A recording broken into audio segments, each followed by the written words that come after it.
Hola a todos, muy buenas tardes. En esta ocasión voy a abordar una temática que poco a poco ustedes han ido acercándose y abordándola, pero que faltaría de pronto desarrollarla más en este curso. ¿Listo?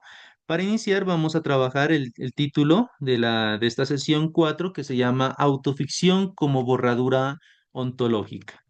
Entonces, teniendo en cuenta esta temática, vamos a abordar la siguiente pregunta orientadora, ¿no? ¿Qué ocurre cuando el yo ya lo colocamos entre comillas, haciendo alusión de que no es el yo completamente como lo sabemos aludir cuando hablamos yo me llamo o yo soy, sino que es un yo narrativo, ¿no? Entonces la pregunta es, ¿qué ocurre cuando el yo narrativo se afirma como ficción consciente? ¿Listo? La pregunta va al hecho de que si ese yo narrativo que estamos construyendo por medio de nuestra escritura, ya se empieza a afirmar como una ficción, pero que no es algo inconsciente, sino que lo hacemos con alguna intención concreta, ¿listo? Esa es la primera pregunta. La segunda es, ¿cómo la autoficción desmantela el pacto autobiográfico, que lo vamos a ver a continuación, y convierte la identidad en una forma textual vaciada de sustancia? Recuerden, tengan muy claras esas preguntas y las siguientes que vamos a presentar a fin de que ustedes puedan participar y con ello tener una nota apreciativa al respecto. Las temáticas o la agenda y objetivos a desarrollar, ¿cuáles son? En primera instancia tenemos fundamentos del pacto autobiográfico, surgimiento de la definición de la autoficción. Vamos a mirar a un señor que se llama Philippe Lejeune con las condiciones del pacto autobiográfico. Vamos a mirar a este señor que la anterior clase les leí un fragmento, Salvador Elizondo, con el texto El grafólogo, el sujeto maquínico. Vamos a mirar algo de Fernando Vallejo con su novela La Virgen de los Sicarios y vamos a revisar un poco lo que es el yo irónico y racional. Vamos a mirar a Ricardo Piglia con la formación inicial atendiendo las funciones múltiples del narrador. Posterior a ello vamos a mirar estrategias de borradura ontológica, vamos a hacer una comparación entre las diferentes propuestas y por último vamos a generar unas preguntas de diálogo y escritura a fin de que podamos de pronto aclarar ciertos temas y objetivos del grupo. ¿Listo? ¿Cuáles son los objetivos de esta sesión? Comprender la autoficción como subversión del pacto autobiográfico tradicional. Segundo, analizar las técnicas narrativas que disuelven la ontología del yo en los textos estudiados. Tercero, identificar dispositivos formales que transforman la identidad en un artefacto textual. Y cuarto, aplicar estos anteriores marcos teóricos a la propia escritura autobiográfica y reflexiva que ustedes están desarrollando. ¿Listo? Entonces, para dar inicio, vamos a hablar en relación a este concepto que se llama el pacto autobiográfico. En algunos trabajos que ya me presentaron, miraba que utilizan a este autor, que se llama Philippe Lejeune. Entonces, este libro, El Pacto Autobiográfico, lo pueden conseguir en internet. Es un libro completamente necesario de hablar cuando estamos trabajando lo que viene siendo el yo. Entonces, para hacer alusión a él, que es un libro del 75, vamos a trabajar lo siguiente. Primero, Lejeune, que es el autor, ¿qué es lo que va a querer hacer en este libro? Es formalizar las condiciones que permiten al lector reconocer un texto como autobiográfico. ¿Por qué viene esto? Porque des en cuenta que cuando empezábamos a hablar un poquito de hace mucho tiempo atrás con el libro de Rousseau, cuando Rousseau escribe sus confesiones, nosotros lo empezamos a leer y nos damos cuenta que Rousseau se está confesando, igual como alude su título, ¿no? Y ante eso, creo que es previo a él, aparece San Agustín. Si ustedes lo pueden buscar, es un filósofo y padre de la Iglesia Católica. Él también escribe un libro que se llama Las Confesiones de San Agustín. Después de eso viene Rousseau con las Confesiones de Rousseau. ¿Y qué sucede particularmente? Nosotros empezamos a comprender o creían en ese entonces la gente que pudo leerlo en la época de estos libros, de que todo lo que decía el autor era verdad o era real. ¿Listo? Ahí se consolida lo que posteriormente viene siendo la autobiografía. Sin embargo, conforme va desarrollándose la escritura en la literatura a nivel mundial, esa cuestión de que el autor sea capaz de confesarnos o decirnos su autobiografía de forma real empieza a romperse. ¿Listo? Ya miramos los casos que anteriormente aludimos, que hay momentos en que el autor, por tratar de contar algo, suele empezar a escribir cosas que no son, o empieza a contar solo parte de la información y con ello empieza a crear una máscara particular. Entonces llega un momento en que se empieza a preguntar, entonces, ¿qué hace o cómo sabemos nosotros de que en realidad el texto que nos presenta un autor es real o no?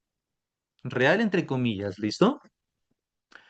En esa problemática es que aparece Philippe Lejeune. Y Philippe Lejeune con el pacto autobiográfico nos va a hablar sobre eso, un pacto.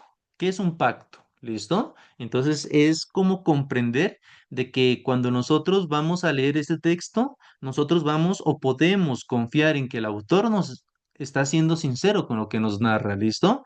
En este sentido, podemos hablar de tres puntos claves. El primero, ¿cuál es?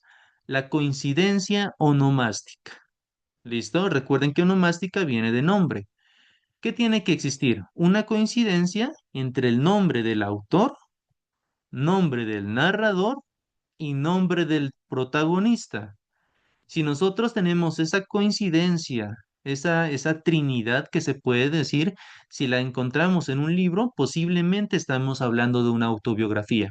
Es decir, que el protagonista tiene el mismo nombre que el narrador y el narrador también tiene el mismo nombre que el autor. Pensemos en textos ya concretos. La Virgen de los Sicarios. ¿El autor cómo se llama? Fernando Vallejo. ¿El narrador cómo se llama? Fernando Vallejo. Y el protagonista se llama Fernando. ¿Listo? Entonces, des en cuenta que por lo menos hasta allí nosotros tenemos un sustento que podemos, nos lleva a pensar de que en realidad se está hablando de una autobiografía. ¿Cuál es el segundo ítem? Una retrovisión temporal. Por lo general, en ese sentido, el narrador reflexiona desde el presente sobre su pasado propio. ¿Listo? Es decir, que está en un presente y de ese presente se va hacia el pasado y empieza a narrar, pero no cualquier pasado, sino que el pasado que propio, el del mismo, ¿listo? Entonces en cuenta que ya tenemos otro punto clave, que es que el texto va a tener como referente la narración de la misma persona que está narrando. Aquí dice narrador, ¿listo? Pero des en cuenta que el narrador tiene que ser el mismo autor y el mismo protagonista. Entonces ahí tendríamos lo que vienen siendo dos puntos para ir identificando lo que viene siendo una autobiografía. Y tercero, una promesa de veracidad. En este sentido, el autor manifiesta su intención de decir la verdad sobre su vida. Es decir, que nosotros como lectores llegamos en algún momento a pensar de que este autor en sí tiene o va a generar ese pacto de sinceridad y que nos va a contar su vida. Con esos tres puntos, Leyen instaura lo que viene siendo el pauto autobiográfico. Si los tres se cumplen, estamos ante un texto que es la autobiografía y que se inscriben dentro de lo que vienen siendo las narrativas del yo. ¿Listo? Este modelo presupone una noción clásica del sujeto comunidad estable. Des en cuenta lo que se está aludiendo aquí, ¿no? Este modelo presupone una noción clásica, es decir, que la noción clásica del sujeto comunidad estable viene siendo lo que ya hemos aludido, de que el autor es el mismo que el narrador y el narrador es el protagonista. Nosotros ya hemos trabajado un poco y hemos comprendido de que no existe una sola persona, sino que somos múltiples. Pero la noción de Leyen va establecida en que en realidad sí existe una unidad. ¿Listo? Es una unidad entre estas tres instancias. Ante eso, este sujeto clásico del que estamos hablando es poseedor de una memoria coherente y capaz de narrarse sin fisuras. Cuando estamos ante un texto autobiográfico, se supone que la persona tiene una memoria que es coherente con lo que está diciendo y que es, por ende, capaz de contarse a sí misma sin esas fisuras que anteriormente ya habíamos hablado, por ejemplo, del yo, del super yo, del ello, de todas las cuestiones de las múltiples personalidades, la bipolaridad y todas las fisuras que nos dejó también el psicoanálisis y los tres maestros de la sospecha también, ¿no? Tengan en cuenta como definiciones claves cuáles son aquí. El pacto autobiográfico es un contrato de lectura que regula la interpretación del texto y construye confianza entre autor y lector. ¿Listo? Entonces, es un contrato. Cuando tú encuentras todos esos elementos, por ende, suponemos que el autor nos está diciendo, esta es una autobiografía y quiero que la leas como autobiografía. Y cuando nosotros tomamos el texto y decimos, esto es en realidad una autobiografía, ¿cómo leemos ese texto? Suponiendo que todo lo que nos va a narrar es real. ¿Listo? Ahora viene la situación. En la autoficción, ese pacto se subvierte intencionalmente. ¿Listo? Entonces, hasta el momento tenemos lo que viene siendo la parte clásica. Ahora vamos a continuar con lo que viene siendo la autoficción. Por eso es necesario comprender primero lo que viene siendo la autobiografía clásica como para darnos cuenta qué es lo que va a proponer la autoficción. Y aquí vamos a hablar sobre un poquito del origen de ese término, ¿no? Ese término pues se empieza a acuñar ante todo en el 77 a partir de un señor que se llama Sergei Dubrovsky, ¿listo? Dubrovsky acuña el término autoficción para describir un tipo de escritura, des en cuenta, ya es concreto, un tipo de escritura donde el autor se narra usando recursos ficcionales. Y ahí viene el punto más clásico de esto, sin garantizar la verdad ni la coincidencia identitaria. ¿Listo? Entonces aquí ya se empieza a romper lo que hemos mirado acá, que el autor, el narrador y el protagonista ya empieza a existir una ambigüedad, una vacilación. Eder,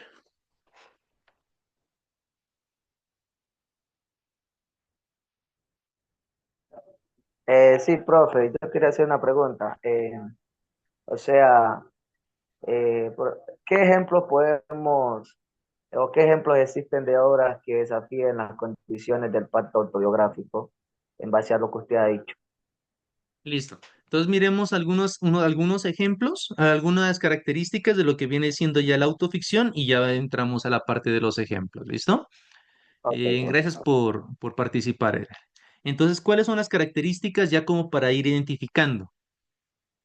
Características centrales. El yo del narrador se presenta como autobiográfico, es decir, que hasta allí no hay ningún cambio, porque el yo que va a narrar se va a presentarnos a nosotros como una rememoración de lo que va a hacer, ¿listo? Pero actúa como personaje literario. Des en cuenta, aquí ya viene un cambio ya. Actuar como personaje literario, ¿listo? Primera instancia. Eh,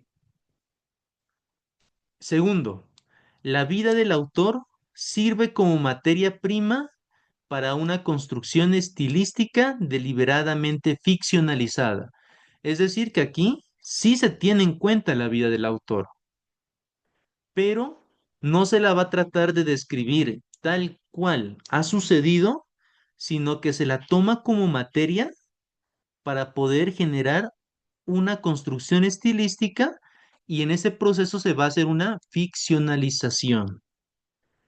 Y tercero, la escritura se convierte en performance identitaria más que en confesión transparente. Es decir, que cuando nos damos cuenta que ya empieza a hablar un poco de ficción sobre sí mismo, lo que nos van a presentar es una identidad, porque en el texto va a existir una identidad, pero esa identidad que nos presenta ya no es transparente. Es decir, que ahí ya empezamos a dudar y decimos, ¿será que esto en realidad sucedió? ¿Será que nos está contando la verdad? Rafael, Profe, se me adelantó mi pregunta, ¿no? Porque yo le iba a preguntar sobre ese punto. Cuando hablamos de la visión sobre la identidad, profe, ¿qué pasa ahí? Porque, bueno, usted nos presenta dos estados diferentes, ¿no? De Philly, que nos habla, profe, de el pacto autobiográfico, que nos habla de la veracidad. Entonces, mi primera pregunta es, profe, cuando hablamos de veracidad, nosotros como lectores, ¿cómo nos damos cuenta en sí que el autor está contando con su experiencia desde el pasado, pero generalmente en la realidad? Y cuando entramos ya a la minificción, profe, mi otra pregunta es, yo o sea, cómo ese autor dentro de los textos no pierde la identidad, cómo no pierde el rumbo, porque si hablamos generalmente, profe, que una autobiografía la convertimos en una minificción, un ejemplo, uno Espera como ahí, ahí lector, te hago la corrección, porque no es sí, sí, sí, minificción, sino no, que autoficción. bueno, autoficción, porque una autobiografía, exacto. Entonces, profe, la identidad del autor, ¿dónde queda en ese sentido? Esa era mi pregunta, profe. Listo, muy bien las dos participaciones, ¿no? A ver, Eder, para... Sí, Eder va... profe, en este caso se puede decir eh, que en la autoficción se refiere como a un tipo de escritura en la que el autor narra su propia vida utilizando, un ejemplo, recursos ficcionales, ¿sí? Así sea que aunque o no se dé, o sí se dé el yo narrativo, eh, pueda que aparezca de una forma autobiográfico, profe, puede ser así. Sí, los dos tienen, Eder y Rafael tienen elementos bien importantes de esa situación y dudas que obviamente van a surgir.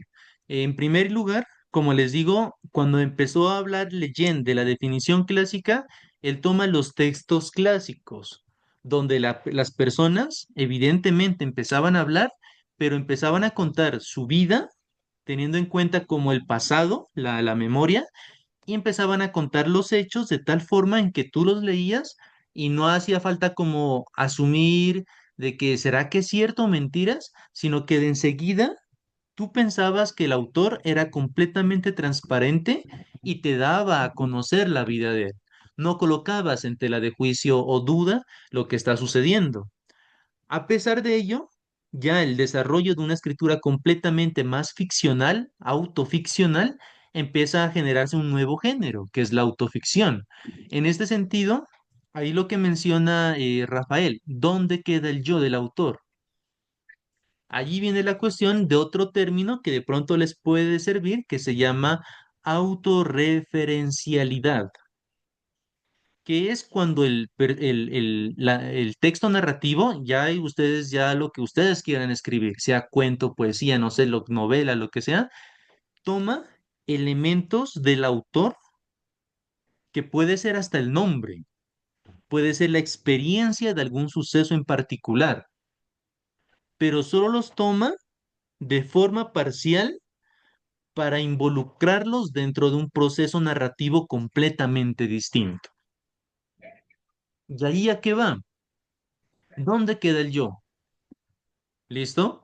Entonces, des en cuenta que en este caso concreto es una autoficción, o sea que se crea una nueva imagen de sí mismo.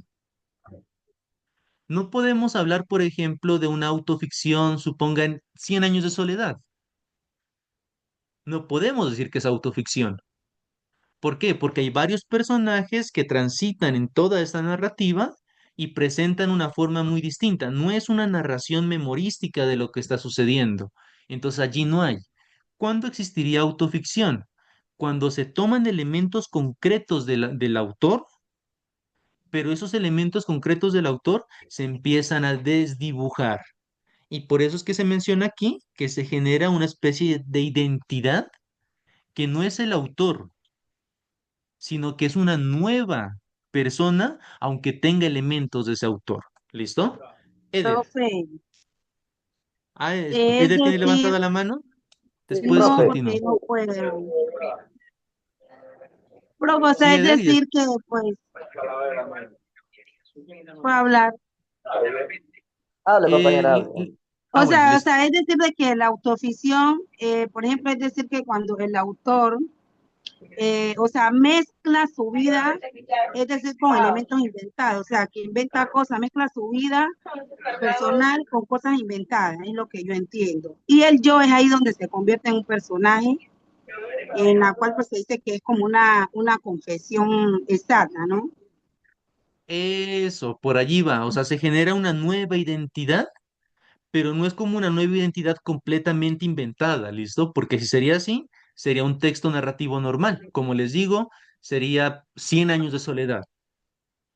Pero como estamos hablando de autoficción, nos lleva a un punto en que todavía existen muchos elementos del autor que se empiezan a ficcionalizar, pero todavía está la esencia de ese autor como tal, ¿listo? Es decir, que no está completamente ni en ninguno de los dos extremos, ni tan real que sea autobiografía, ni tan ficcional que sea, ni que sea como un texto, pues normalmente, pues ficción. Rafael. Profe, iba Ah, yo. Eder, ¿quién está? Eder, ajá. Sí. Profe, o sea que lo que yo le entendí fue que en este caso podemos decir que la vida del autor eh, se convierte como en esa materia prima, ¿no? Como para materializar todo lo que va a ser dentro de la construcción del yo narrativo y también para construirse en una como decirlo así, como en algo ficcionalizada, como dice la compañera, ¿sí?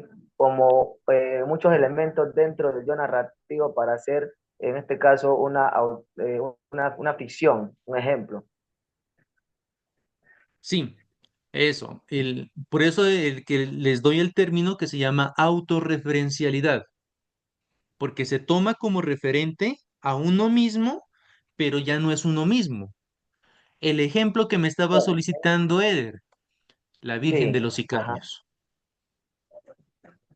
Aquí, con ese texto ya se empieza a romper lo que viene siendo la autobiografía convencional que anteriormente habíamos mencionado, la de Leyen, donde el autor, el narrador y el protagonista son los mismos, esa trinidad se repite. Des en cuenta que aquí tomemos los elementos, miren. Eh, la coincidencia onomástica en la Virgen de los Sicarios es la misma. En retrovisión temporal, sí, porque el narrador, si ustedes lo empiezan a leer, se dan cuenta que va a narrar algo del pasado. Él empieza diciendo algo así como que él vivió en Medellín en una época donde Medellín era completamente distinta a la de la actualidad de ese momento, ¿no? Que era más tranquila, más apacible, la de los abuelos, la de la finca, etcétera, etcétera, etcétera. Promesa de veracidad. El autor manifiesta su intención de decir la verdad sobre su vida. Esta parte de aquí ya empieza a ser ambigua en la Virgen de los Sicarios. Y posteriormente, ¿qué nos va a sugerir el texto? Y vamos a hablar de que la obra de la Virgen de los Sicarios es una autoficción. El yo del narrador se presenta como autobiográfico, claro, porque tú te das cuenta que el narrador es el mismo personaje y el personaje se llama Fernando. Y el personaje vive en la misma ciudad donde creció el autor, que viene siendo Medellín. Y también coinciden de que ellos estuvieron fuera de Colombia y que regresan nuevamente a Colombia y se refiere a diferentes elementos que tú dices, pero esto está coincidiendo. Es que ahí viene la cuestión de que el texto nos presenta elementos muy reales, listo, muy reales. Fernando Vallejo se declara homosexualmente, listo, o sea, en la vida real se declara como tal. Y el personaje también. Entonces, teniendo en cuenta esos elementos autorreferenciales, nosotros vamos a un punto en que decimos, es que es autobiografía. Y el narrador es el personaje y el personaje es el autor. Pero ¿qué empieza a suceder? Empezamos a leerla, empezamos a profundizar en eso y nos vamos a dar cuenta de que no completamente todo lo que está allí es lo que en realidad ha ocurrido. Y nos damos cuenta que la vida del autor, que aquí se alude, es la materia prima para empezar a construir otra cosa completamente distinta. Y después nos damos cuenta de lo último, que dice que esa escritura que nos presenta la Virgen de los Sicarios, creo que más adelante tengo una presentación de eso, ya viene siendo una confesión. Sí, es una confesión, porque él está diciendo yo creo en eso, yo soy homosexual, yo pienso esto de los animales, etcétera, etcétera, etcétera. Es una confesión, pero que no es transparente. Y en esa evitación de ser transparente es donde empieza a surgir la autoficción.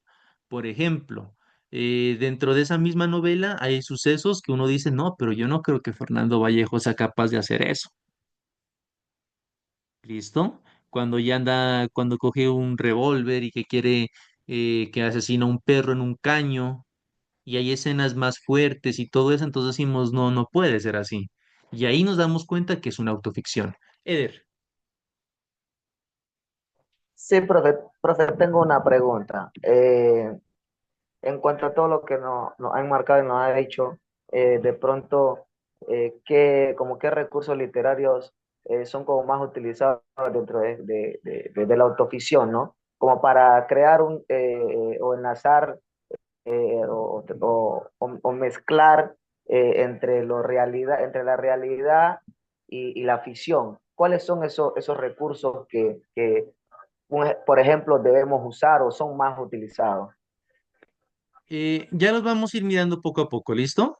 Pero entre uno de ellos es el juego que ya muchos de ustedes ya lo implementaron, que viene siendo esa parte de la dicotomía. ¿Listo? Ya muchos lo están empleando de pronto sin saber que es un recurso, que es como el hecho de hablar de yo soy otro. Eso lo trabaja un escritor francés que se llama Rimbaud. Y él dice que el yo es otro. Y cuando ustedes me presentaron el primer texto, aludiendo pues al trabajo de Borges, ya se empiezan a dar cuenta que ustedes se tratan a sí mismos como si fueran otra persona, aún hablando de sí mismos. ¿Listo? Entonces, Eso yo le voy a decir, profe, porque de pronto nosotros hemos estado utilizando estos recursos y de pronto no lo sabíamos, ¿sí? Eh, y, y vemos que con todo esto que usted nos está explicando, de pronto ya podemos entender un poco más cómo y cuándo aplicarlos, ¿no? claro, y con eso, y eso es el marco teórico también. Piensen en eso. Ahorita, por ejemplo, ya saben, ya empiezan a comprender más qué es la autoficción. Entonces dicen, yo he estado escribiendo autoficción y no lo sabía. O se han querido acercar a la autobiografía y se terminan como que diciendo, bueno, o sea, eso me pasó, pero me hubiera gustado que me hubiera sucedido lo siguiente. Y cuando empiezan a escribir lo que posiblemente les hubiera gustado, y están autoficcionalizándose a ustedes mismos. Lo interesante de eso es mirar esta cuestión de que eh, los sucesos personales sirven como material para realizar autoficción. ¿Cuáles otros textos pueden revisar ustedes? Eh, Bukowski, el escritor, creo que es alemán creo que es Bukowski. Él también, muchos de sus textos, él es escritor de vez en cuenta de algo que se llama el realismo sucio. Des en cuenta realismo sucio, o sea, es decir, que va a tratar de retratar, me refiero como a dibujar la realidad, pero a partir, o sea, tratar de ser lo más tajante posible al contar la realidad. ¿Listo? No se va a colocar, entre comillas, a generar ficción, sino que va a ser crudo al momento de narrarnos la realidad y él se va a tomar también el trabajo de ser un personaje de ahí mismo. A veces el personaje puede que tenga el mismo nombre que él, pero en otras ocasiones le cambia el nombre y aparece como otro ser distinto. Ese puede ser otro recurso diferente, ¿no? El hecho de nombrarse a sí mismo como otro. Piensen en el texto eh, de Stevenson, el doctor Jekyll y Mr. Hyde, des en cuenta que son dos nombres para aludir a la misma persona, aunque son distintas personalidades, pero es el mismo. ¿Cuál hay otro autor que les recomiendo mucho y que me di cuenta que una persona nomás en los escritos lo mencionó? Se llama Fernando Pessoa. Pessoa es un autor que es reconocido por generar múltiples personalidades literarias que se van a llamar heterónimos. Ahí de pronto busquen otra técnica para que la tengan en cuenta, la de los heterónimos. Busquen concretamente los heterónimos de Pessoa y se van a dar cuenta que van a encontrar una lista, creo que son como 120 heterónimos que este señor escribió. Él es es portugués, pues escribe en portugués como tal, y él escribe poesía, narrativa, y él tiene diferentes heterónimos como creo que es Álvaro de Campos, Ricardo Reis, eh, Bernardo Suárez, y tiene diferentes heterónimos que les puede servir para comprender un poquito esa construcción particular, ¿no? Fernando Pessoa, los heterónimos de él. Entonces, vamos avanzando y cualquier duda, pues van levantando la mano y van Profe, participando para profe, aclarar. Dígame. profe, entonces uno puede decir que la autoficción es prácticamente una autocrítica que uno se está haciendo a uno mismo, porque yo recuerdo pues el tema de Mr. Hyde, me tocó verlo en una humanística y prácticamente, o sea, hacía alusión de que él mismo se estaba criticando sobre los comportamientos que él tenía. Entonces se puede decir que la autoficción es una crítica hacia uno mismo que uno se hace.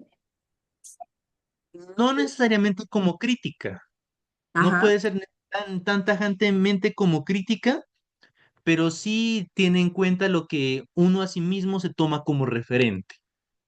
Entonces pensemos de que en eso, por favor, tengan en cuenta al momento de hacer sus escritos, porque yo les comentaba, en esta semana me han estado escribiendo varios estudiantes para que los asesoren, ¿no? De ustedes.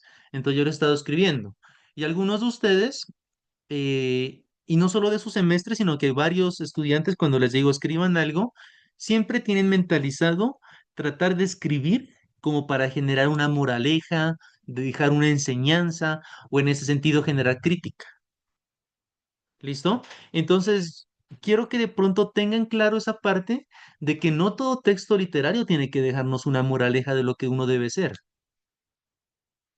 o de lo que, de la crítica a sí mismo, sino que traten que sus textos sean más estéticos que políticos o morales. Porque si ustedes se colocan a decir, no, es que yo quiero plasmar en mi texto de que la homosexualidad es mala, no, ahí enseguida, vea, créanme que se tiran completamente el texto como tal. Que quieran, que digan, no, yo quiero plantear en mi texto em, que, no sé, cualquier cuestión moral que ustedes de pronto tengan. Entonces, yo les pediría desde el punto de vista más estético que se alejen de sus concepciones, a veces de sus mismos prejuicios que tienen, y que traten de plantear las cosas de una manera más artística. Recuerden que Nietzsche tiene una frase muy hermosa y dice lo siguiente: todo lo que se hace por amor va más allá del bien y del mal. Y yo les propongo que traten de hacer lo siguiente: planteen que todo proceso artístico vaya más allá del bien y del mal. ¿Listo? Adiela.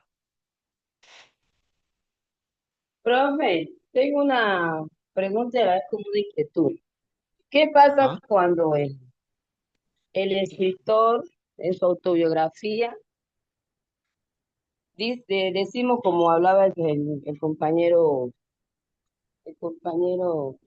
ay, Rafa, cuando creemos que realmente está escribiendo la realidad, ¿no? De su vida, su autobiografía. Y cuando, como usted dijo ahorita, siempre tratar de escribir como dejar una moraleja o dejar algo bueno de ese libro, ¿no? Pero ¿qué pasa cuando el lector trata como de ir más a fondo y vivir esa realidad que muchas veces se plasma en cosas como más malas que buenas, ¿no? Porque uno ha escuchado o ha mirado películas en que muchas personas leen los libros, pero a veces no como para nutrirse en cosas positivas, ¿no? Sino que más en cosas negativas. ¿Qué pasa ahí? Siempre he tenido como esa curiosidad. sí, yo creo que en ese sentido a veces nosotros Lo que les digo, nos han mentalizado que si tú vas a escribir algo, tiene que ser con el sentido de brindar un mensaje.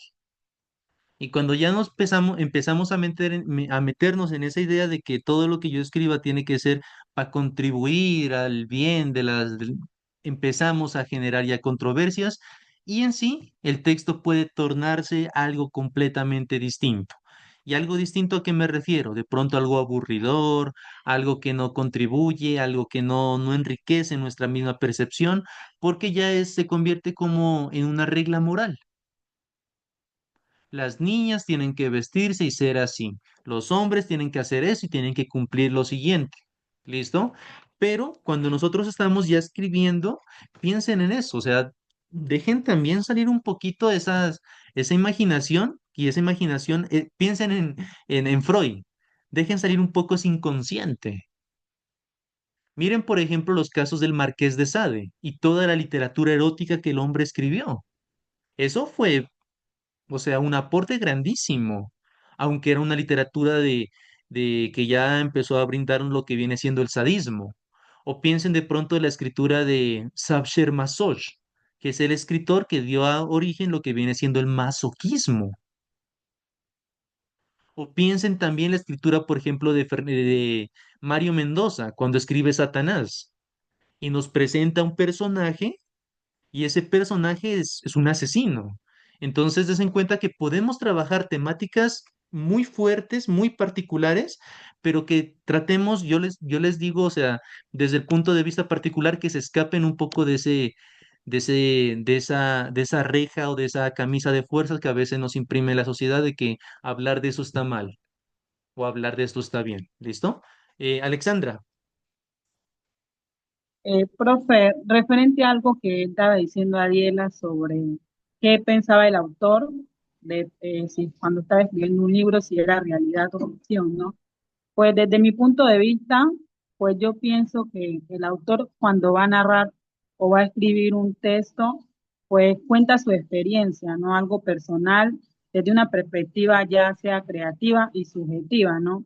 Pero si él ya lo va a meter más en el tema de la ficción, pues él en realidad mezcla muchas cosas, mezcla varias técnicas donde él utiliza pues lo real, lo que pasa, y lo imaginario, pues lo que se viene a la cabeza así como vemos en varias películas cuando estamos viendo, en los subtítulos salen, ¿no? A veces si es realidad, si es ficción, o salen a veces hechos en la vida real, en este caso en la vida real también cuando vemos alguna película, o cuando estamos leyendo algún libro también sale, este libro está basado en hechos reales, o cosas así, ¿no?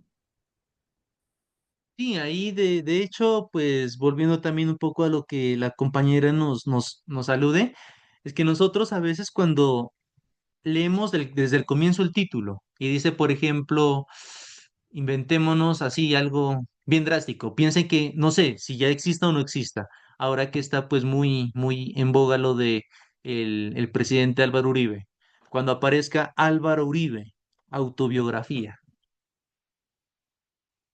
Uy, yo creo que todos comprarían ese libro con el objetivo, o sea, solo con el título, uno ya cree o va con la intención de que lo que se va a encontrar allí viene siendo real.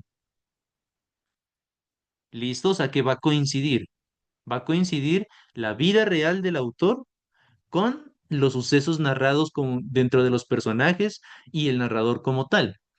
Pero también tengan en cuenta que eso suele suceder, que de pronto le coloque a alguien como autobiografía y que de pronto es que esa es la burla, ¿no? Y las personas juegan con eso.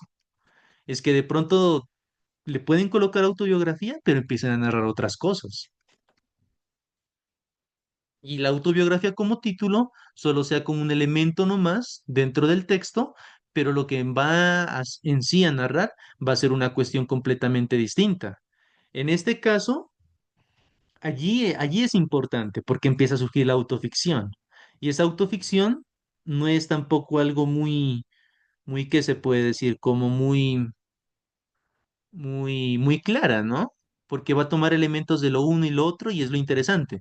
Porque es como lo que les mencionaba de Nietzsche. Nietzsche se proyecta a sí mismo como una persona particular. Y asimismo, cuando se se hace la autoficción, ustedes como tal se van a proyectar de una manera particular. ¿Cómo quieren mostrarse hacia los demás? ¿Cómo se perciben a sí mismos? Y a veces eso puede llegar a decir mucho más de que cuando nosotros empezamos a escribir autobiografía, porque la autobiografía por lo general es como, sí, si es una persona que ha vivido muchas cosas interesantes, puede mostrarse como más interesante, ¿no? Pero de pronto hay gente que no ha vivido mucho y ha escrito autobiografía. Los mismos políticos en algún momento se ha vuelto muy de moda, ¿no? De que cada uno empieza a escribir su autobiografía. Yo no sé si Petro también escribió algo en relación a eso. Rigoberto Urán, el ciclista, ¿no? Y así diferentes personas famosos empiezan a escribir. Y uno lee esos textos con la intención de decir, bueno, todo lo que me están contando sí sucedió. Pero cuando ya leemos procesos de autoficción más profundos, más literarios, escúchenme bien, o estéticos, como viene siendo Fernando Vallejo, Charles Bukowski, este señor de Pedro Juan Gutiérrez de Cuba y muchas personas más, también creo que puede trabajar ahí un poco lo que viene siendo Santiago Gamboa. Y no sé bien si tiene algo, y tengo la duda, Mario Mendoza. Cuando empezamos a leer esto, nos damos cuenta que hay una construcción. Esa construcción del yo mismo se empieza a modelar de una manera particular, ¿no? ¿Tienen alguna duda, chicos? ¿Otra participación? Entonces, bueno, acá ya les presento alguna acercamiento, perdón, a Profe, la disculpe, autoficción. ¿no? Disculpe, ¿Sí? profe. Rafa. Cuando una autobiografía, profe, se lleva al teatro o a la televisión, ¿qué pasa con el yo? La decodificación del yo en ese momento. Sí, sí el yo, profe, en sí, eh, ¿cómo le digo, profe? Como que sufre, no sé, una decodificación, porque ahora cuando leía la autora, profe, Silvia Molly, y ella hablaba sobre eso también, que una obra se llevó o sea, se decodificó porque se cambió a otro género y hasta los personajes cambian. Entonces, como que no sé si se pierde la identidad ahí también del autor. Claro, o sea, sí, obviamente. Piensen de que son diferentes medios de expresión y son artes completamente distintos. Puede que, no sé la verdad, pero yo creo que debe existir autoficciones o autobiografías que no hayan sido escritas, sino que hayan sido llevadas directamente a la parte de los medios audiovisuales. Y hay casos que han sido primero escritos y después llevados al cine. Por ejemplo, volvamos nuevamente el caso de la Virgen de los Sicarios. Aquí está para contextualizarnos un poquito en eso. Fernando Vallejo, mire, esta novela es del 94, está ambientada en Medellín, en la época de lo que viene siendo el narcotráfico y la violencia extrema. ¿Listo? O sea, hay un contexto, des en cuenta, que nos da un ambiente real y concreto. Medellín, narcotráfico y la violencia extrema. ¿Qué va a pasar allí? El narrador es un personaje que se llama Fernando Vallejo, pero des en cuenta que este mismo personaje dice aquí que no representa fielmente al autor. Aquí ya viene la autoficción, ¿listo? Entonces el autor no es completamente este personaje narrador que se encuentra allí. Ahora bien, volviendo a la pregunta de Rafael, esta, esta, eh, este libro primero salió en novela y posteriormente fue llevado a cine. La pregunta de que me dice Fernando, perdón, Rafael me dice, ¿qué pasa con el yo? En muchos casos, siempre se suele existir un cambio abismal entre lo que viene siendo la obra literaria y lo que viene siendo su dramatización o escenificación en el cine. Hay otros casos, en este en concreto, de que no fue tanto así. ¿Por qué? Porque el mismo Fernando Vallejo fue el que estuvo ayudando a elaborar la propia película. Esto hace de que todas las escenas y cada uno de los elementos sean más fieles a la visión del autor. Y no solo piensen en la autoficción ni en la autobiografía, sino en cualquier novela particular. Otra de las novelas que pasó por ese proceso es la de Satanás de Mario Mendoza. Mario Mendoza estuvo también ayudando al director y revisando cada una de las escenas. Esto hace que nos brinden un producto que sea un poco más fiel o sea más de confianza que lo que nos va a presentar. Y volviendo a la autoficción, pensemos de que si Fernando Vallejo, el propio autor, está ayudando o es director de su propia obra, podemos pensar de que nos va a brindar elementos aún más sólidos y más confiables de lo que él nos está brindando. Podemos decir que posiblemente cuando no existe esta interacción entre el autor y el director, puede que se genere otra cosa completamente distinta. ¿Esto a qué lleva? A que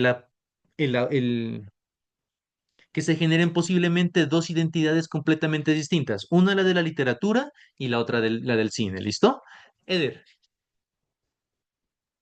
Sí, profe, tengo una pregunta que me causa curiosidad. ¿Qué papel eh, fundamental o qué papel cumple o qué, o sea, o tiene algún papel la parte legal dentro de todo esto que nosotros estamos hablando? ¿Por qué? ¿Por qué lo digo? Porque recuerdo que un jugador de Real Madrid, Vinicius Junior, él hizo eh, la biografía de él la hizo, pero él la subió, ahora que Rafael habla de esto, de medios audiovisuales y todo esto, la subió a Netflix. Él vio una situación muy particular que recuerdo que fue en un partido de Valencia, Real Madrid, en la ciudad de Valencia. Ahí él sufrió muchas situaciones, racismo, bueno, muchas cosas. Y dentro de esta autobiografía o biografía que él hizo, eh, incluye todos esos momentos de la vida de lo que él ha vivido, ¿no? Y nombra a Valencia, pero dentro de lo que nombra, él dice que en Valencia vivió una situación de racismo donde a él le decían, Vinicius, muérete, muérete negro, no sé qué, mono. Pero Netflix cambió esa parte, esa parte que fue real la convirtió como si fuera una parte ficticia y la hizo de otra forma. Entonces, aquí entró el club y demandó a Netflix, ¿sí? Donde el club hacía saber de que esas situaciones no habían ocurrido con Vinicius Junior. Entonces yo quiero saber qué parte, o sea, qué papel cumple lo legal dentro de todo esto. Porque un ejemplo, yo puedo decir en una narrativa, yo viví esto, pero esto no lo voy a contar así, sino voy a contar en marco de algo ficcional. Y si esa ficcional afecta a X a persona, o sea, ¿sí me entendió? sí, sí te entiendo en parte, ¿no? O sea, y ahí viene la cuestión de que a veces, y a veces no solo la autoficción. Es decir, cuando hablamos de autoficción estamos un poco más cerca a lo que viene siendo la autobiografía. A veces Correcto. es netamente en la ficción, escúcheme bien, donde suelen Ajá, existir esos problemas. Porque aparece gente, yo creo que fue el caso de Cien Años de Soledad, donde apareció gente y dijo, Lo que pasa es que estás contando mi vida correcto. y Ujú. no me han pagado, no tengo el reconocimiento, etcétera. Y no solo en Cien Años de Soledad. Hay muchas obras donde posteriormente, ahorita la verdad se me escapan títulos, pero hay un títulos claves, des en cuenta que hay el caso de un escritor, la verdad no recuerdo el nombre, de que el tipo trabajaba en una taberna. Y siempre llegaba gente, y como estaba ubicada esta taberna en un lugar que era como muy, muy turístico o para el paso de la gente, entonces siempre llegaba gente y por las noches o bueno, en cualquier momento y pedían su trago o alguito de tomar y siempre terminaban contando las historias a este tipo. Y él Claro. en eso escucha unas historias muy buenas, claro, o sea, de gente que ha viajado y todo eso, y a partir de esa historia escribe su gran novela. Y después viene la cuestión entonces, ¿Qué pasa allí? Derechos, ¿cómo se maneja eso? Y ustedes posiblemente también están en ese proceso. Porque ustedes de pronto yo por ahí miraba proyectos de que están trabajando o que quieren trabajar las narrativas sobre un grupo de personas determinadas del Pacífico. Entonces ustedes se van a topar con testimonios de otras personas. Y allí posiblemente pueden generar, ahí es lo complicado, ¿no? Y de pronto en esa parte tenemos que ser muy éticos. O sea, como escritores tenemos que ser éticos. ¿Listo? No podemos de pronto colocarnos a narrar todo lo de esa persona. O si vamos a hacer algo que sea muy fiel a lo que se está diciendo, tenemos que contar con la autorización de la misma también.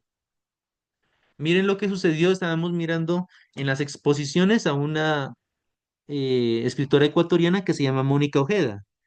Y Mónica Ojeda en la actualidad estuvo, creo que demandada, porque ella escribió en este libro de que son los chamanes eléctricos, escribió unos pasajes que apareció un señor que dijo, lo que pasa es que ella es mi compañera, yo la hablé con ella y le brindé experiencia y conocimiento sobre los chamanes, y hay muchas de mis ideas personales que ella las está utilizando en su novela, y yo no le he dado permiso para que los coloque allí. ¿Listo? ¿Qué pasó también con el caso de esta señora de Uribe, ¿cómo se llama la historiadora? Diana Uribe.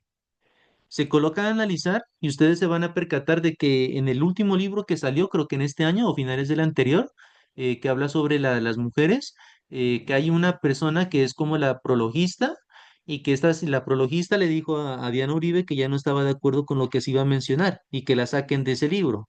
Y Diana Uribe no la sacó y la dejó allí. Y también están en demandas. Pero lo interesante en todo eso, y hablando ya concretamente de nuestro tema en mención, podemos comprender de que es importante cómo se narran los hechos. Si tú evitas cierta cosa, cierta temática, posiblemente vas a dar una imagen completamente distinta de las cosas. Y si tú colocas una anécdota, experiencia, lo que tú quieras, puedes también dar una visión completamente diferente. Entonces, allí es lo que ustedes como escritores tienen que jugársela bien y mirar qué es lo que van a colocar y qué es lo que van a omitir. En este sentido, cuando estamos hablando de lo que vienen siendo minificción, recuerden que es un texto corto. Si estamos hablando de cuentos, también tiene que ser algo corto. Pero ¿cómo opera todo eso dentro de algo corto? Eh, Cuando estamos hablando de este tipo de escrituras que son muy reducidas en cantidad de palabras, se puede decir literalmente, todos los elementos que ustedes coloquen tienen que tener significado o sentido dentro de su texto. Por eso es que miren videos de Julio Cortázar y Julio Cortázar dice es que yo pienso, él hace la comparación, ¿no? Y porque yo miraba proyectos de ustedes que unos tiran como para novelas y otros tiran para cuentos. Entonces él dice, yo hago la comparación entre qué es una novela y qué es un cuento. Y yo el cuento lo miro como una especie de esfera, dice, que todas las cosas que se colocan están como concatenadas entre sí para generar una sola cosa que viene siendo esférica. Él piensa algo así como una especie de círculo que es el cuento. ¿Listo? Entonces todas las cositas que van ahí son elementos que es como si tiraran hacia el centro. ¿Listo? Piensen en los planetas, en todas las cosas esféricas, son algo que están atraídas por un solo centro, el de la mitad, y todo alrededor giran y la configuran como una esfera. Pero dice, la novela, en cambio, la pienso como si fuera un árbol, porque la novela tiene diferentes ramas, tiene diferentes historias que van tirando a diferentes lugares y ocupan un espacio completamente distinto y se van unas alejando del centro y otras se van acercando más. ¿A qué va? Que si estamos hablando de una novela, ustedes pueden utilizar diferentes elementos que posiblemente no tengan relevancia. Pueden utilizar e implementar personajes o crear personajes que no tengan tanta relevancia. En cambio, estamos hablando de escrituras minificción, el cuento o hasta el cuento largo, tenemos que mentalizarnos que podemos, en el caso del cuento largo, podemos extendernos un poco más, pero todos los elementos que aparecen allí, por favor, que no sean sueltos. ¿Listo? Y en este caso, yo creo que la mayoría de ustedes están yéndose por el lado de los cuentos, de los relatos, de la minificción, de poemas, cuentos y poemas, y bueno, toda esta serie de textos. En este tipo de suerte, yo quiero que de pronto piensen en ese sentido, que si ustedes quitan un elemento o colocan otro, pueden cambiar completamente la percepción de lo que viene siendo un personaje, una historia y todo lo demás. El compañero nos trae a mención un suceso de una biografía que fue llevada a una película, a Netflix, como serie, creo que me mencionó, y que ellos cambiaron una cosa y enseguida cambia completamente la percepción de la historia. Y ustedes están en ese proceso. ¿Qué pueden ustedes quitar y qué pueden añadir? ¿Listo? Alguien levantó la mano, pero no alcancé a darle la palabra. Hola, profe, yo. Cuénteme, Sion.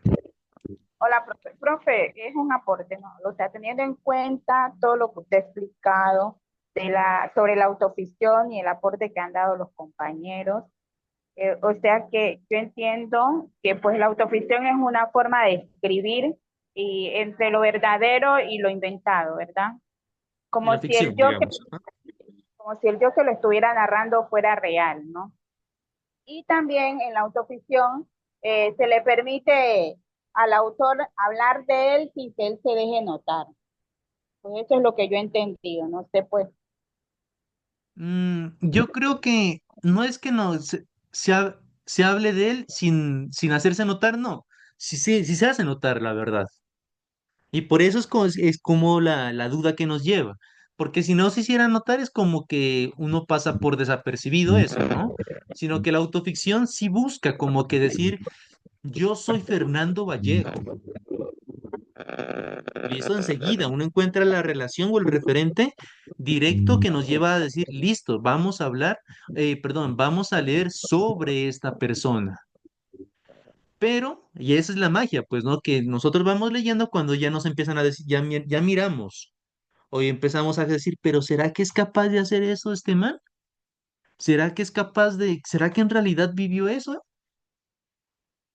¿Será que en realidad le sucedió lo siguiente? Y ahí está la magia de la autoficción. Entonces, sí es autoficcionar su propia existencia, pero no es tanto como de taparse o escabullirse en la escritura, no, sino que en realidad se muestra, aquí estoy y esto me está pasando. Y cuando nosotros, porque si no existe eso, nosotros decimos, no, es un personaje no, X, un personaje normal, que no le ha pasado nada, bueno, un personaje que no tiene nada que ver con la realidad. Pero la autoficción es lo que nos atrae, lo que nos debe atraer como lectores es el hecho de que en realidad posiblemente estamos leyendo sobre alguien, pero que no sabemos qué es lo que en realidad sucedió, sí o no. Y nos genera esa forma preliminar de escabullirse lo que en realidad es, ¿no? Entonces, volviendo aquí a la de Fernando Vallejo, ¿cuál es el análisis crítico de esta obra? Yo espero que todos la hayan mirado o leído, cualquiera de las dos cosas. En caso de que no la conozcan, búsquenla en PDF, la encuentran, creo que está en el grupo que les compartí, en el enlace, o la pueden buscar también en YouTube. ¿Cuál es el análisis crítico de esta obra? El narrador comparte el nombre del autor. Des en cuenta, hasta ahí, pues listo. Pero lo usa como máscara grotesca. ¿Cuál es esa máscara grotesca? Des en cuenta que la autoficción que genera Fernando Vallejo es generar una máscara que viene siendo grotesca en el sentido en que exagera muchas cosas y es muy crítico ante la sociedad.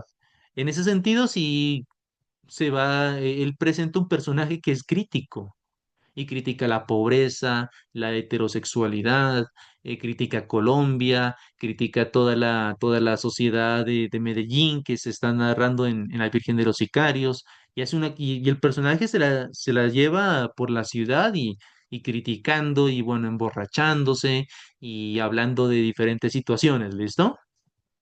Entonces, por eso es una máscara grotesca.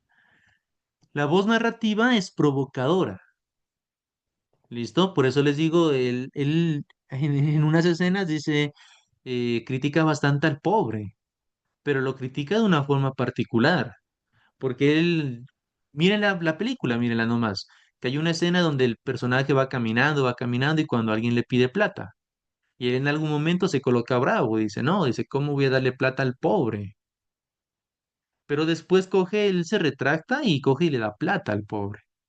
Y entonces el otro personaje, que es su amante, lo queda como sin saber por qué es que hizo eso. Entonces le dice, no, es que al pobre, eh, si se muere rápido, es como un premio para el pobre. Entonces hay que darle las migajas como para que el pobre pueda vivir otro día más y pueda seguir sufriendo. Des en cuenta esa máscara grotesca que genera, ¿no? Y esta narrativa y es provocadora, netamente provocadora. Misantrópica también, es teatral, hay mucho teatro ahí. Los personajes escuchan cierta música que los lleva a ciertos estados de ánimo y se nota bastante cargada la narrativa de Fernando Vallejo como por algo muy dramático, ¿no? De los personajes. Se construye exceso desde el exceso, a ver, déjenme ver aquí.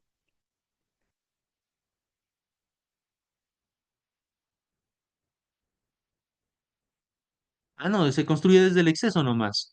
Entonces, ¿a qué va esta parte de aquí? ¿De qué va al extremo? ¿Listo? No es un personaje como tan pasivo, tan neutro que se puede decir, sino que son personajes netamente que van a los puntos extremos de las cosas, ¿no? Que le suceden. El tercer punto que dice, la autoficción opera como estrategia de exposición y demolición del yo. Es decir, que en este sentido, la autoficción como tal lo que va a hacer es una estrategia de exponerse. Pero, ¿qué va a exponer?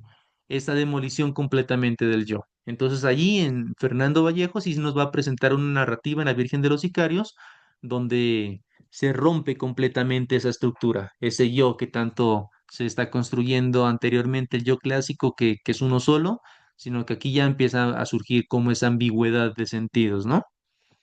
Definiciones claves. Autoficción performativa e irónica. Eso es lo que va a presentar en La Virgen de los Sicarios, ¿listo?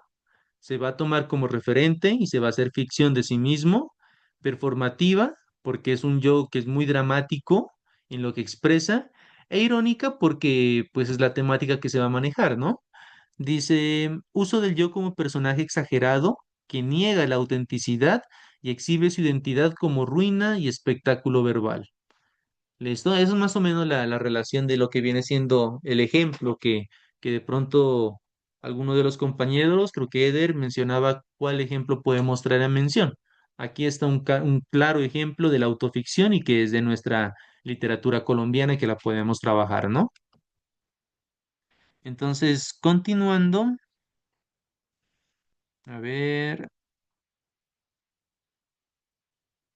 creo que estábamos aquí. Yo aquí les había presentado también este texto que lo leímos en la anterior clase, que es el grafólogo, que lo escribe Salvador Elizondo. Salvador Elizondo también es escritor de su autobiografía, entonces la pueden leer, es una autobiografía muy cortica, pero buena y chévere para leerla. ¿Cuál es el contexto de Salvador Elizondo? El grafólogo, que es esa minificción cortica que leímos, es una publicación del 76 que pertenece a la tradición experimental mexicana. Es decir, que se está experimentando en el proceso de narrativa, ¿listo? Es lo que ustedes también tienen que plantear, un proceso de escritura con un género particular, pero también traten de darle un toque experimental. El análisis crítico, vayamos directamente. El narrador no narra una vida, sino que observa el acto de escribir. Recuerden que es como la persona que está escribiendo, que se escribe, que describe, escribiendo, que se está escribiendo, y sigue así un proceso muy extenso Y eso es lo que va a presentarse, ¿no? No está narrando una vida, des en cuenta. Y ahí se rompe un poquito también ese esquema de la autobiografía, porque la autobiografía es lo que busca como que narrar una vida completa, pero aquí va a tratar de describir lo que viene siendo un momento, que es cómo se observa a sí mismo en el acto de estar escribiendo, ¿listo? Entonces, no hay biografía, hay un, anécdota ni memoria, des en cuenta, no hay memoria. Él no empieza diciendo yo soy, empieza o viví, sino que es directamente en relación a lo que está sucediendo. Es la operación gráfica de lo que él está en ese momento haciendo. Es decir, que está escribiendo, que escribe, describiendo, que está escribiendo. Y así sucesivamente.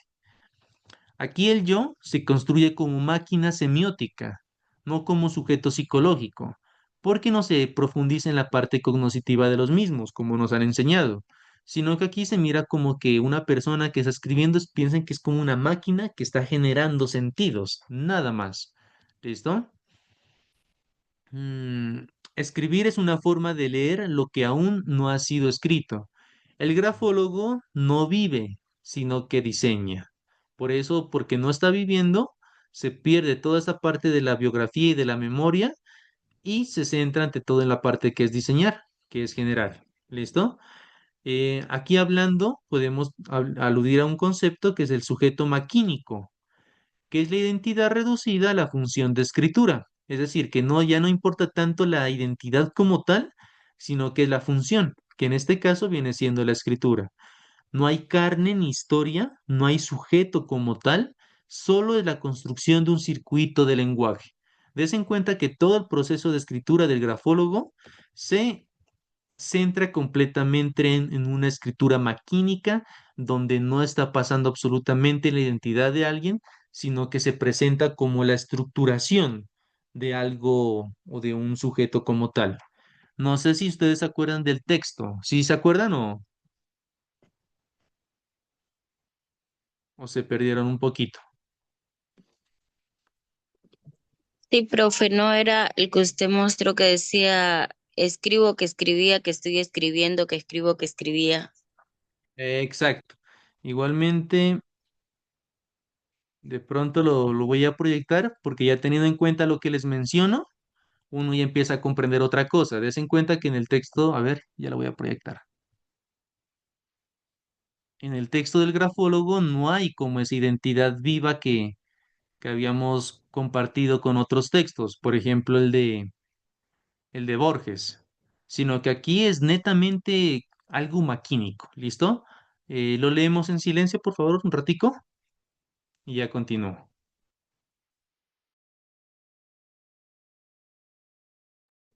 Profe, pero amplíelo más, por favor.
Listo, miren que ese proceso de escritura ya es una escritura ya que la podemos pasar como algo elemental en primera instancia, pero ya comprendiendo todo lo que hemos hablado de la autobiografía y de la autoficción, nos damos cuenta que hay una creación ya muy propositiva de algo distinto.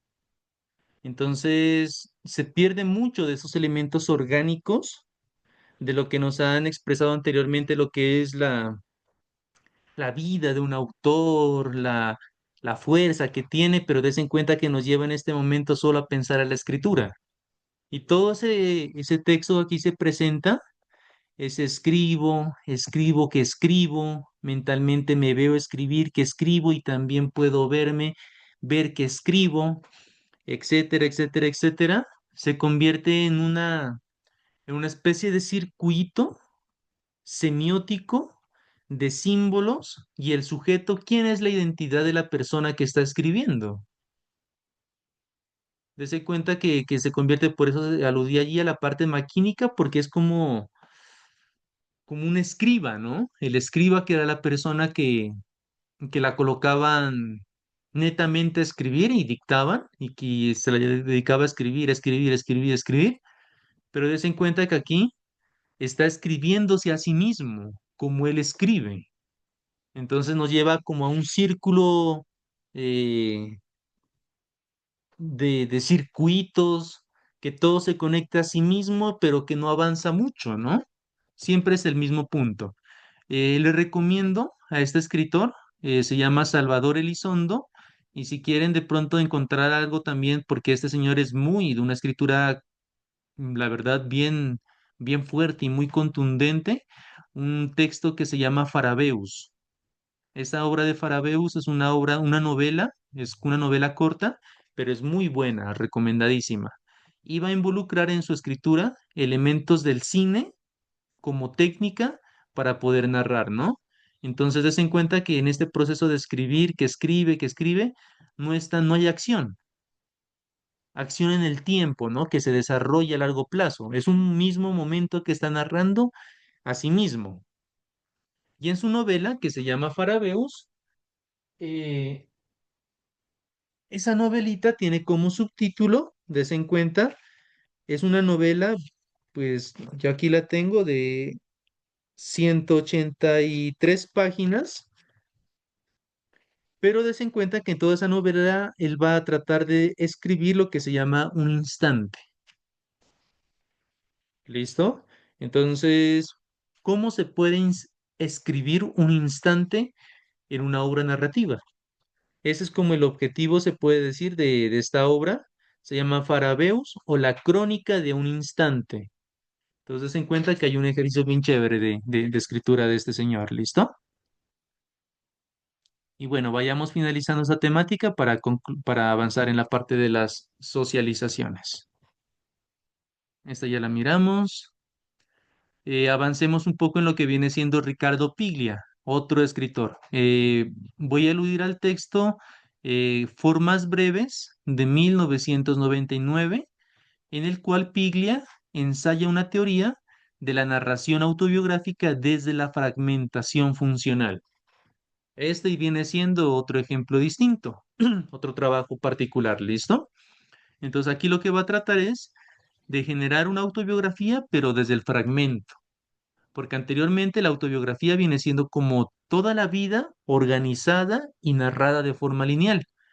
Yo nací, después crecí, bueno, mi niñez, adolescencia, adultez, etcétera, etcétera, etcétera, y cómo he ido desarrollando. Pero aquí es interesante pensar de que se puede narrar esa autobiografía, pero a partir de esa función fragmentaria, ¿no? ¿Cuál es el análisis crítico que podemos tomar aquí? El primero, el yo se descompone en tres funciones. ¿Listo? Es decir, que no estamos hablando del yo como función única, sino como la integración de tres enfoques o perspectivas. Primero, ¿quién vive? ¿Listo? Que está relacionado con la persona que experimenta, es decir, el experienciador. Le escribí ahí para que ustedes comprendieran que es el ser que está experimentando. ¿Quién narra? Es ese ente ordenador del relato. ¿Listo? Es la persona que nos va a narrar en qué orden se va a contar lo que viene siendo la autobiografía. ¿Quién escribe? Es o responde al artífice textual, es decir, que viene siendo en sí el, el posible autor, ¿listo? Aquí se hace alusión a que la autobiografía deja de buscar autenticidad y se convierte en ensayo de formas. Es decir, que se van a presentar no una sola forma unificada del ser, sino que viene siendo muchas formas que buscan de alguna forma autentificarse para que el lector pueda comprenderlas. La definición clave aquí es que el narrador multifuncional, ¿listo? El sujeto ya no es unidad, que eso ya lo habíamos trabajado desde el psicoanálisis, sino arquitectura compuesta por roles narrativos, cada uno con su lógica, ritmo y identidad. ¿Listo? Entonces aquí podemos encontrar que no solo existen varios personajes, sino que pueden existir en una narración múltiples narradores y cada narrador nos puede dar una perspectiva distinta de lo que está sucediendo. Ya para hablar lo que viene siendo las estrategias de borradura ontológica, piensen que la ontología viene siendo el ser como tal, pero cuando ya estamos hablando de estrategias de borradura, es decir, que vamos a tratar de pensar de cómo podemos borrar esa identidad. Y ahí está pues la autoficción, cómo se borra esa identidad ontológica, ¿listo? ¿Cuál es la identidad ontológica?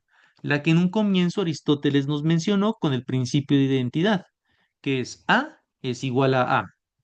Es decir, que si Fernando Vallejo escribe, es igual a lo que escribe. ¿Sí me entienden? Es el principio de identidad. A es igual a A. Fernando Vallejo escribe como autor, es igual a lo que es el contenido de esa escritura. Pero aquí, hablando ya de lo que viene siendo esta borradura ontológica, vamos a tratar de hacer una fragmentación, un quiebre completamente de esto. Y en esto va a consistir lo que Artaud mencionó, perdón, lo que Rimbaud mencionó. A es igual a B. Es decir, yo soy otro o yo es otro. ¿Listo? Partimos en primera instancia de la disolución del pacto. ¿Listo? Que ya habíamos mencionado cuál es el pacto autobiográfico. Aquí estamos hablando de su disolución, romper. Negación explícita o desplazamiento de la conciencia, autor, narrador, personaje. Es decir, que aquí la conciencia ya no es única entre los tres, sino que se puede subdividir en procesos. ¿Listo? Fragmentación textual. Ruptura de la linealidad narrativa. Lo que mencionábamos con Piglia, que no necesariamente se tiene que iniciar desde el inicio de la biografía, sino que se puede empezar a encontrar fragmentos. Hay presencia de entradas breves y anotaciones. Ya no es como un texto tan por capítulos, sino que pueden ser minificciones pequeñas que vayan organizadas y que den un sentido amplio de lo que viene siendo esa fragmentación. ¿Listo? Autorreferencia metadiscursiva. Recuerden que ya les explicaba que era la autorreferencia, es tomarse a sí mismo como referente, pero es metadiscursiva. ¿Qué quiere decir? Que el texto habla de su propia textualidad, es decir, que se toma como referente a sí mismo. O sea, la historia hace que se tome como referente a sí misma, impidiendo una lectura transparente del yo. Esto hace que nosotros no conozcamos el yo porque todo se está hablando sobre sí mismo. La performatividad excesiva.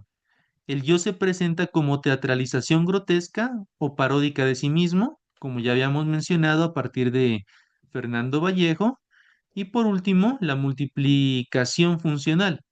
El sujeto se cinde en roles distintos que narrar, escribiendo o siente sin continuidad interna, como lo presenta el grafólogo de Elizondo. Aquí, para finalizar ya la comparación crítica entre los mismos, acá están las definiciones que trabajamos, la de Lejeune, a partir del modelo clásico, el yo como garantía de verdad y coherencia, es decir, cuando alguien decía yo, enseguida lo tomábamos como garantía de que va a decir la verdad y que es coherente con lo que está narrando, que se viene siendo el modelo clásico. Pero después aparece Dubrovsky, que ya nos va a hablar sobre la tensión entre la biografía y la ficción. Aquí surge la autoficción, donde el yo eh, ya no es algo completamente estático, es ambivalente, pero se convierte en estético, porque está generando una obra estética como tal que es la literatura. Y se escenifica, como el caso de Fernando Vallejo. Después seguimos con Elizondo, con el grafólogo, la reducción al signo, des en cuenta, que es como que toda esa identidad se repliega concretamente en algo maquínico. El yo desaparece como experiencia, se pierde completamente el yo y subsiste solo el trozo textual, es decir, solo lo que está haciendo concretamente. Vallejo nos va a presentar un exceso performativo, es decir, que ese personaje, ese yo, es muy dramático. El yo como ruina teatral genera sátira de sí mismo, es decir, se toma a sí mismo y se satiriza, ¿no? Genera sátira social también. Y por último está Piglia, que es con la escisión funcional. El yo como sistema narrativo, no como sustancia. ¿Listo? Es decir, que no hay una sola cosa que nos pueda dar un solo contenido, sino que hay una múltiple, un sistema narrativo fragmentario que nos puede dar la percepción de un posible yo que se está configurando. ¿Listo? Entonces, aquí les dejo algunas preguntitas para las personas que quieran participar y yo les voy anotando su participación para la respectiva valoración. ¿Listo? ¿Quién quiere de pronto voluntariamente de los que les faltan puntos por participar, hablarnos en este momento?